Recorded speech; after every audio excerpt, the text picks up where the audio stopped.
প্রিয় শিক্ষার্থীরা, সাহিত্য অঙ্গনে তোমাদের স্বাগতম। আজকের আলোচ্য বিষয় ক্লাস 11-এর নতুন সিলেবাস ফার্স্ট সেমিস্টারের পুঁই মাচা গল্প, লেখক বিভূতিভূষণ বন্দ্যোপাধ্যায়।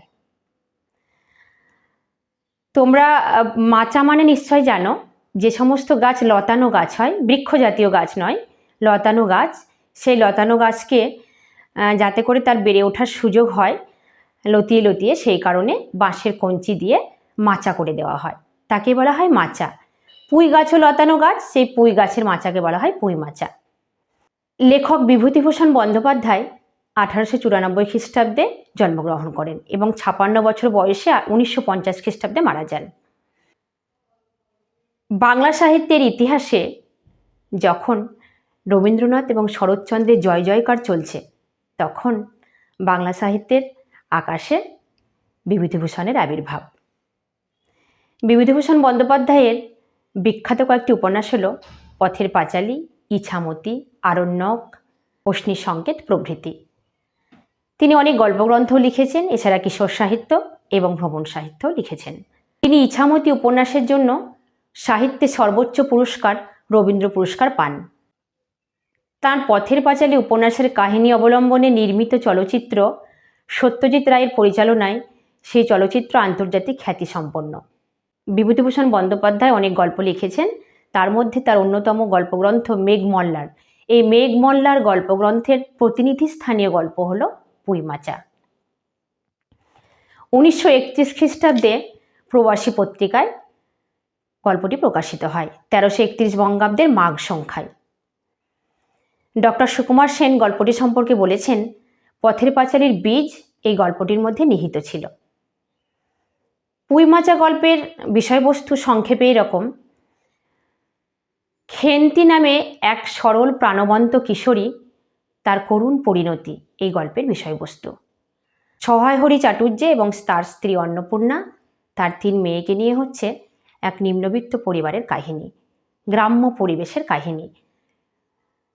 সহায়হরি চাটুর্যে সংসার সম্পর্কে উদাসীন, অন্যদিকে তার স্ত্রী অন্নপূর্ণা ভীষণ ধৈর্যশীলা, সমাজ সচেতন এবং সেই সঙ্গে সঙ্গে বাৎসল্যপরায়ণও। তাদের সংসারে অভাব অনটন লেগেই আছে, কিন্তু তাদের মধ্যে বাৎসল্য প্রেমের কিন্তু অভাব নেই। বড় মেয়ে খেন্তি, মেজ মেয়ে পুটি এবং ছোট মেয়ে রাধি। সহায়হরি চাটুর্যে তারকখুড়োর কাছ থেকে রস খাওয়ার জন্য অন্নপূর্ণাকে ঘটি বা বড় বাটি চাইছেন, কিন্তু অন্নপূর্ণা চুলে তেল মাখতে ব্যস্ত এবং তিনি যেন স্বামীর কথা শুনেও শুনছেন না। পরে দেখা গেছে যে অন্নপূর্ণা, সমাজ সচেতন অন্নপূর্ণা, স্বামীর সঙ্গে বিবাদে লিপ্ত হয়েছে। মেয়ের বয়স হয়ে যাচ্ছে, বড় মেয়ে খেন্তির 15 বছর বয়স হয়ে গেছে, তবুও তিনি বিবাহের কোনো রকম উদ্যোগ নিচ্ছেন না, তাই স্বামীর সঙ্গে কলহে লিপ্ত হয়েছেন। খেন্তি এবং তার 2 বোন কিছু পুঁই শাক আর চিংড়ি মাছ নিয়ে ঘরে ঢুকলে অন্নপূর্ণা প্রচণ্ড রেগে যান এবং তিনি সেই মুহূর্তে সে পুঁই শাকগুলো ফেলে দিয়ে আসতে বলেন। খেন্তি পুঁই শাক খেতে খুব ভালোবাসে। পরে মা যখন রান্না করতে বসেন, তখন সে কথা মনে পড়ে এবং আগের বছর অরন্ধনের পূর্বদিন খেন্তি বলেছিল যে তার অর্ধেকটা শাক তার এবং বাকি অর্ধেক তাদের সবার। সেই কথা মনে করে মা সে শাকগুলো কুড়িয়ে আনেন এবং চুপি চুপি, একরকম চুপি চুপি রান্না করে খেন্তির পাতে দেন। খেন্তি খুব খুশি হয় এবং দ্বিতীয়বারও চেয়ে নেয়। এতে মায়ের চোখে জল আসে, স্নেহের অশ্রু। খেন্তির একবার বিয়ে ঠিক হয়েছিল মণিগাঁয়ের শ্রীমন্ত মজুমদারের ছেলের সঙ্গে। সেই ছেলের চারিত্রিক দোষ থাকায় সহায়হরি চাটুর্যে সেই বিয়ে ভেঙে দেন। এতে কিন্তু অনেক সামাজিক যন্ত্রণার শিকার হতে হয় খেন্তির পরিবারকে। তারপরে প্রায় 40-এর কাছাকাছি বয়স এক দোজ বরের সঙ্গে বৈশাখ মাসে খেন্তির বিয়ে হয়ে যায়। 250 টাকা বরপণ বাকি থাকার কারণে খেন্তিকে তারা বাপের বাড়ি পাঠায় না, শ্বশুরবাড়ির লোকেরা, এবং খেন্তির উপর অকথ্য অত্যাচার করতে থাকে। ফাল্গুন মাসে খেন্তির বসন্ত হয় এবং বসন্ত হওয়া মাত্র তার গা থেকে সমস্ত গহনা খুলে নিয়ে তাকে এক দূর সম্পর্কের পিসির বাড়িতে রেখে আসা হয় এবং সেখানেই খেন্তির মৃত্যু হয়। এদিকে খেন্তি একটা পুঁই গাছ লাগিয়েছিল, মাচায় তুলেও দিয়েছিল গাছটাকে।